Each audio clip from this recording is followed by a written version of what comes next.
Hello students, welcome to your Progress Coaching Center in Istiqamah. Now I start the class 10 mathematics trigonometry chapter में 8.1 exercise में question number 5 और question number 6 दो questions आज हम लोग इसमें देखने वाले हैं। पिछले वीडियो में हमने 1 से 4 तक क्वेश्चन को सॉल्व करा चुका हूं, उसको एक बार आप देख लें। चलिए, इसमें क्वेश्चन नंबर 5 कह रहा है कि यदि सेक थीटा बराबर 13/12 हो तो अन्य सभी त्रिकोणमितीय अनुपात परिकलित करें। अन्य सभी त्रिकोणमितीय अनुपात हमने पहले वीडियो में बताया था कि टोटल त्रिकोणमितीय अनुपात कितने हैं, 6 है। तो 6 में 1 का वैल्यू दिया हुआ है और हमें और अन्य 5 जो है उनका वैल्यू निकालना है। तो किनका वैल्यू निकालना है वो क्या पता है, तो ध्यान दीजिए। यहाँ पे तो आपको पता है सवाल में कि सेक थीटा इक्वल टू 13/12।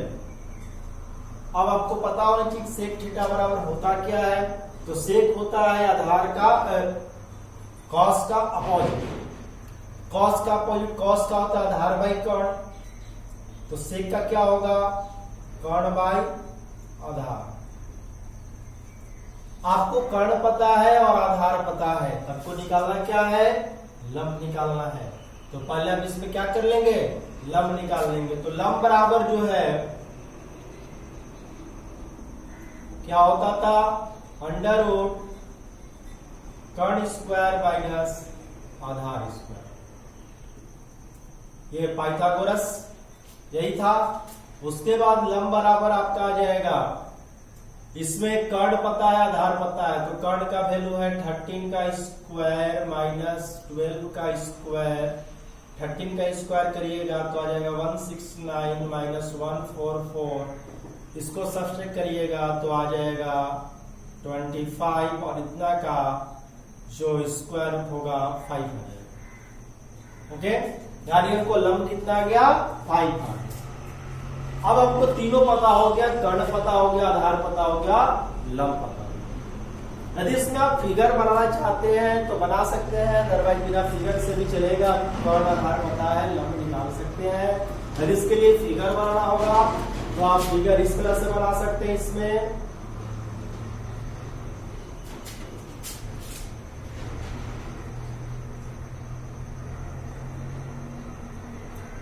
ये बी एंड सी और यहाँ पे थीटा है और यहां से हम देख रहे हैं, इस थीटा से देखेंगे तो मेरा लंब क्या होगा, ये होगा। तो लंब आपका 5 है, कर्ण हमेशा 90 के सामने 13 है और आधार कितना होगा 12। इस तरह से ये फिगर बन सकता। अब देखिए, अब हमें क्या कर, अन्य सभी त्रिकोणमितीय अनुपात ज्ञात करें। तो हमने पिछले वीडियो में क्लियर बताया था कि जब भी हमें ये तीनों का वैल्यू पता हो जाए, आधार लंब और कर्ण तीनों पता हो जाए, तो त्रिकोणमिति के जो 6 जो टोटल अनुपात हैं, त्रिकोणमितीय अनुपात, उन सभी को निकाला जा सकता है। तो चलिए हम 1 बाई 1 करके सबका निकालते हैं। तो इसमें हम निकालते हैं पहला साइन।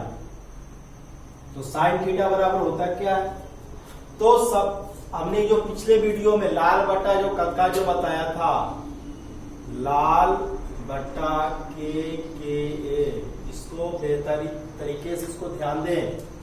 लाल बटा कक्का यानी ऊपर चलते हैं साइन कॉस टैन, नीचे चलते हैं ऊपर ये है साइन कॉस टैन, ये चलते हैं तो कॉसेक सेक और कॉट, इस तरह से होता है। तो हमको साइन लिखना है, तो साइन कैसे होगा, साइन ऊपर चलेंगे तो लंबाई कर्ण। तो साइन थीटा बराबर होता है लंबाई कर्ण। आपको लंब पता है, लंब कितना आया है, 5 आया है और कर्ण कितना है 13, कर्ण 13 है। उसके बाद अब यदि कॉस निकालते हैं, कॉस थीटा, तो कॉस थीटा क्या होता है, आधार बाई कर्ण। तो इसमें आधार आपका आधार बाई कर्ण, आधार कितना है, तो आधार आपका 12 है और कर्ण जो है। फिर यदि हम tan की बात करते हैं तो tan थीटा बराबर होता क्या है, लंब बाई आधार। इसमें होगा लंब, नीचे हो जाएगा आधार। लंब कितना है, देखिए लंब इसमें कितना दिया हुआ, लंब 5 आया था और आधार जो है 12। साइन कॉस टेन, ये तीन को हमने निकाल लिया। अब नीचे कॉसेक सेक कॉट, तो सेक तो ऑलरेडी मेरा पता ही है, हम कॉसेक और कॉट का निकाल लेंगे। तो कॉसेक थीटा बराबर, देखिए कॉसेक हमने क्या बताया, नीचे से चलेंगे यानी कर्ण बाई लंब। कॉसेक बराबर हो जाएगा कर्ण बाई लंब। अब देखिए कर्ण कितना आपका 13 है और लंब कितना है 5। और एक और कौन बच गया मेरे पास, कॉट बचा। तो यहाँ कॉट थीटा बराबर हो जाएगा, कॉट नीचे चलेंगे तो हो जाएगा आधार ऊपर है लंब, तो आधार बाई लंब। आधार आपका कितना है 12 है और लंब कितना है 5 है। इस प्रकार से अन्य सभी त्रिकोणमितीय अनुपात हमने जो है निकाले। तो बहुत इजी है, जितने भी हम लोग पिछले का क्वेश्चन देखे हैं 3, 4, 1, 2, 3, 4 सभी लगभग एक तरह से रिलेटेड चल रहे हैं। सब में हमको आधार, लंब और कर्ण की बात है। ये तीनों पता हो जाने के बाद हम कोई भी त्रिकोणमितीय अनुपात को आसानी से लिख सकते हैं। चलिए क्वेश्चन नंबर 6 की बात करते हैं। कह रहा कि यदि कोण ए और कोण बी न्यून कोण हो जहां cos ए बराबर cos बी हो, तो दिखाइए कि कोण ए बराबर कोण बी होना चाहिए। तो इसके लिए हम एक ऐसा समकोण त्रिभुज लेंगे जिसमें कंडीशन क्या है, कोण ए और कोण बी न्यून कोण। न्यून कोण मतलब क्या होता है, जो 90 से छोटा हो। तो 90 से छोटा हो यानी कि यदि ए और बी की बात हो रहा है, ए यहां नाम दे देंगे और बी यहां नाम, क्योंकि यही दोनों एंगल है जो 90 से छोटा हो सकता है। और ये जो है सी दे देंगे और ये तो ऑलरेडी 90 है क्योंकि राइट एंगल है, ये 90 है। तो हमने क्या कहा, कंडीशन दिया है सवाल में कि ए और बी न्यून कोण है। जब ए और बी न्यून कोण है तो हम इसको और इसको न्यून कोण पे रखेंगे, क्योंकि ये दोनों ही 90 से छोटा एंगल है और ये तो 90 है। चलिए, तो हमने माना क्या, माना कि एक समकोण त्रिभुज ACD है। ACD हमने एक समकोण त्रिभुज माना जहां कोण A तथा कोण B न्यून कोण। क्या है, A और B क्या है, न्यून कोण है। हमें के लिए लिखना पड़ेगा ये। चलिए, अब हमको गिवन क्या दिया है, गिवन दिया cos A बराबर cos B, ये दिया गया है। चूंकि दिया गया है कि cos A बराबर cos B, ये गिवन पार्ट, cos A बराबर cos B। तो हमको दिखाना है कि आपको प्रूव करना है कोण A बराबर कोण, तो ये हमको गिवन है। तो हमको गिवन पार्ट है, इसको दिया गया है, या गिवन। तो हमको प्रूव क्या करना है, कोण A बराबर कोण B। तो ध्यान दीजिए, cos A, यदि हम इसमें ध्यान दें, यदि एंगल A से देखा जाए तो cos का वैल्यू क्या होगा। तो cos बराबर होता क्या है, देखिए cos बराबर क्या होता है, आधार बाई कर्ण होता है। तो cos A से हम लोग देखेंगे, तो यहां से देखेंगे तो आधार क्या होगा मेरा और कर्ण क्या होगा। ध्यान दीजिए, यहां से देखेंगे तो लंब ये होगा, सी भी लंब होगी, कर्ण तो फिक्स है कि ये भी होगा और आधार कौन होगा, AC होगा। तो यहां से हम लिखेंगे एंगल A से cos A बराबर क्या होता है, आधार बाई कर्ण। तो इसका आधार ये हुआ और कर्ण तो ये, तो आधार क्या होगा AC। ये क्लियर है कि हम कैसे लिख रहे हैं, आधार हुआ AC और कर्ण हो गया, क्लियर है।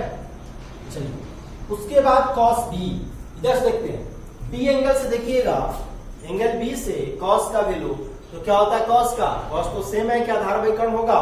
तो B से देखना है, तो B से देखेंगे तो ये लंब हो जाएगा मेरा, ये तो 90 के साथ में कर्ण फिक्स है, इसका आधार क्या होगा, C भी हो जाएगा। इसमें आधार हो गया C और कर्ण क्या हो गया कर्ण तो ये भी हो गई। क्लियर है यहां तक? अब देखिए हम लोग पीछे भी 9th क्लास में सर अनेकों मैथ देखे हैं जिसमें देखते थे कि नीचे इक्वल है तो ऊपर वाला भी इक्वल हो जाएगा। तो यहां से देखते हैं नीचे बेस जब ए भी इक्वल है तो यानी कि AC बराबर CB इक्वल होगा। ठीक है, ये दोनों भी इक्वल होगा। अब देखिए जब ये दोनों इक्वल होगा यानी कि क्या हो गया ये, यानी कि देखिए CB और AC ये दोनों लाइन इक्वल हो गया। यही ना आया कि AC और CB इक्वल हो गया। मतलब क्या है कि समद्विबाहु समकोण त्रिभुज, समद्विबाहु हो गया, ये दो साइड इसका इक्वल हो गया। और हम लोगों ने पहले प्रॉपर्टी पढ़ा है यदि कोई समद्विबाहु त्रिभुज के सामने वाला भुजा जो होता है, भुजा के सामने वाला कोण क्या होता है, इक्वल होता है। ये समद्विबाहु त्रिभुज है CB और एक है AC। इसका जो साइड है समद्विबाहु त्रिभुज के, इस CB के सामने का भुजा कौन कौन है A और AC के सामने कौन कौन है B। यानी कि जब ये दोनों साइड इक्वल है तो इसके सामने का जो एंगल है वो भी इक्वल होता है। तो AC बराबर CB जो है उसके जगह हम क्या लिख देंगे, AC देखिए AC बराबर CB, AC के सामने का कोण कौन है, B है। AC के सामने का कोण B, तो AC की जगह क्या लिख देंगे यहाँ, कोण B। और CB देखिए CB है तो CB के सामने का कोण कौन है, A, तो CB के सामने कौन है, यानी कोण B बराबर कोण A या कोण A बराबर कोण, बात वही है, ये इसके बराबर है, इसके बराबर। क्लियर है? इसी चीज को यहाँ प्रूफ लिख देंगे। बहुत इजी तरीका, इजी मेथड है। ठीक है, चलिए आज के वीडियो में हम लोग इतना ही। इस क्वेश्चन नंबर 5 और क्वेश्चन नंबर 6 या बेहतर समझ गए होंगे। तो आज की वीडियो में इतना ही, धन्यवाद।